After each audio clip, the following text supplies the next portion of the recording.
बिस्मिल्लाहिर्रहमानिर्रहीम। अस्सलाम वालेकुम दोस्तों, हमने मुख्तलिफ़ मज़ाहिब पर मबनी एक सीरीज़ का आगाज़ किया है जिसमें हम आपको मुख्तलिफ़ अदियान के लोगों की रस्म व रिवाज और मुक़द्दस किताबों और उनकी इबादत से रोशनास कराएंगे।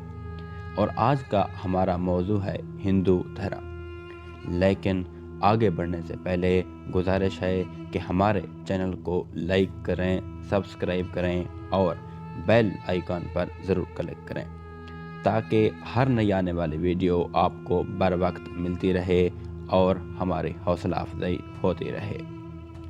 दुनिया में जितने भी बड़े और काबिल ज़िक्र मज़ाहिब हैं उनका कोई ना कोई बानी ज़रूर है और वो किसी शख्सियत की तरफ अपना इंतसाब ज़रूर करते हैं। लेकिन हिंदू मज़हब एक ऐसा मज़हब है जिसका बानी नामालूम है और कोई हिंदू भी इसके मुतालिक दावा नहीं कर सकता कि मुझे अपने मज़हब का बानी मालूम है। गो के हिंदुओं की तारीख़ी किताबों में बाज़ मजहबी शख्सियत का हवाला मिलता है, लेकिन इनमें से एक शख्सियत भी ऐसी नहीं जिसकी तालीमात बाद की हिंदू फ़िक्र का सरचश्मा बनी हों। और कामिल यकीन के साथ किसी भी शख्सियत को हिंदू मज़हब का मुअस्सिस और बानी करार नहीं दिया जा सकता। लफ्ज़ हिंदू 8वीं सदी की लिखी हुई हिंदुस्तान की एक तंत्री किताब में मिलता है। ये लफ्ज़ बहुत पुराना है और कदीम फ़ारसी किताबों और ओशा में मौजूद है। चीन का एक मशहूर मुअर्रिख़ सियाह ज़ुआन जुआंग जो 7वीं सदी ईस्वी में हिंदुस्तान आया था, अपने सफ़रनामे में लिखता है कि वस्त एशिया के कबीले हिंदुस्तान को हिंद कहते थे। ये नाम कुछ ज़्यादा मौजू नहीं है। हिंदुस्तान के लिए सबसे ज़्यादा मौजू और मुनासिब नाम आर्या देश है।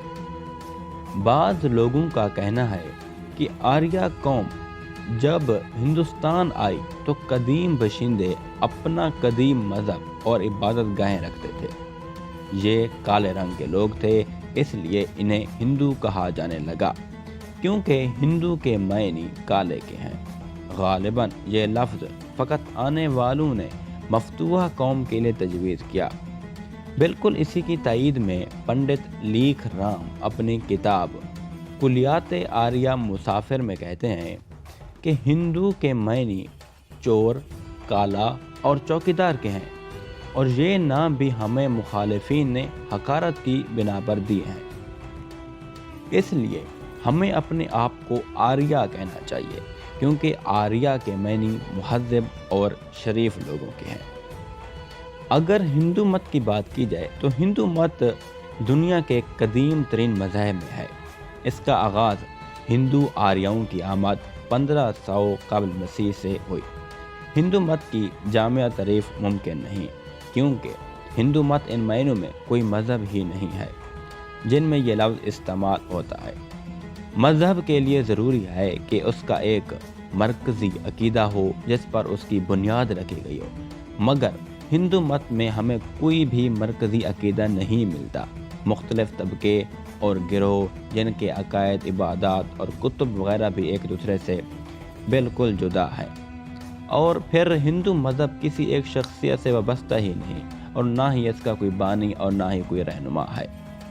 इसीलिए हिंदू मत की तारीफ़ करने में मुहक्किकीन को बड़ी मुश्किल पेश आती है। महात्मा गांधी खुद कहते हैं कि हर वो शख्स हिंदू कहलाता है जो गाय का एहतराम करता है। अगर बात की जाए अदवार की तो वैदिक दौर हिंदू मज़हब का इब्तदाई ज़माना कहलाता है। इसका अरसा 1500 कबल मसीह से 1000 कबल मसीह तक है। इस ज़माने में हिंदुओं के अकायद और निज़ाम इबादत में सादगी ज़्यादा थी। माशरती ज़िंदगी में कोई पेचीदगी ना थी।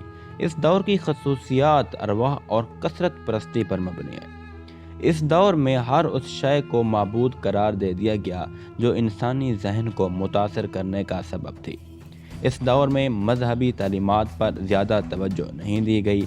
नकल मकानी की वजह से उन्हें इतनी फुर्सत ही ना थी कि वो मजहबी फ़लसफ़ों पर सोचो विचार कर सकते। इबादत के सिलसिले में زمین، آسمان، دریا، گھوڑے، درخت، کھیتی باڑی کے سامان اور پھل و ترکاریاں استعمال کی جاتی اور ان میں سے جو چیز میسر آ جاتی اس کی پوجا اور عبادت شروع کر دی جاتی۔ اسی لیے ڈاکٹر تارا چند کہتے ہیں کہ ویدک دور ہندو مذہب کا وہ دور ہے جہاں نہ برہمن کو بالادستی تھی، نہ کوئی معاشرتی اونچ نیچ اور نہ دیوتاؤں کی اقسام تھی، بلکہ ہر شخص کا ایک دیوتا ہوتا، بلکہ وہ اس کے پاس ہی ہوتا اور اسے راضی کرنے کے لیے صرف اس کے سامنے جھک جاتا اور کچھ اناج، دودھ یا پھل وغیرہ کی قربانی کرنا ہی کافی سمجھا جاتا تھا۔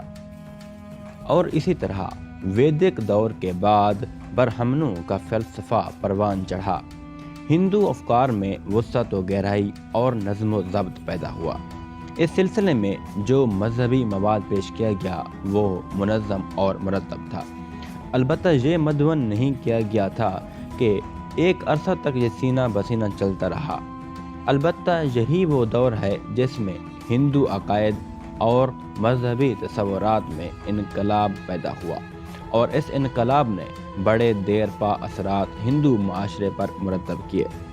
اسی دور میں ایک طرح برہمنوں کی بالادستی قائم کی گئی تو دوسری طرف مختلف ہندوانہ فلسفے وجود میں آ گئے جن میں نروان اور مکتی وغیرہ شامل ہیں۔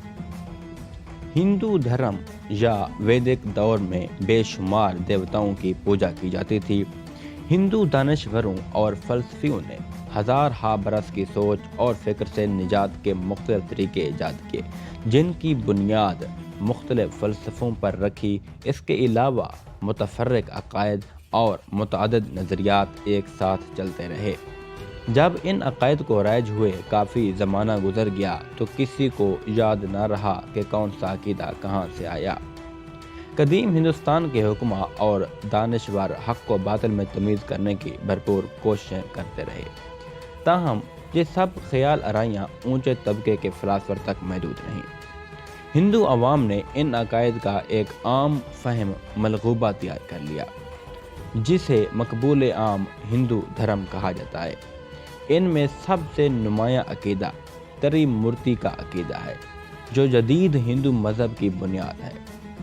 تری مورتی سے مراد ہندوؤں کے تین خدا برہما، وشنو اور شیو ہیں، اور ان تینوں خداؤں، ان کی بیویوں اور ان کے بچوں اور ہندوؤں کی پوجا پاٹ کے طریقوں کو ہم اگلی ویڈیو میں جاننے کی کوشش کریں گے۔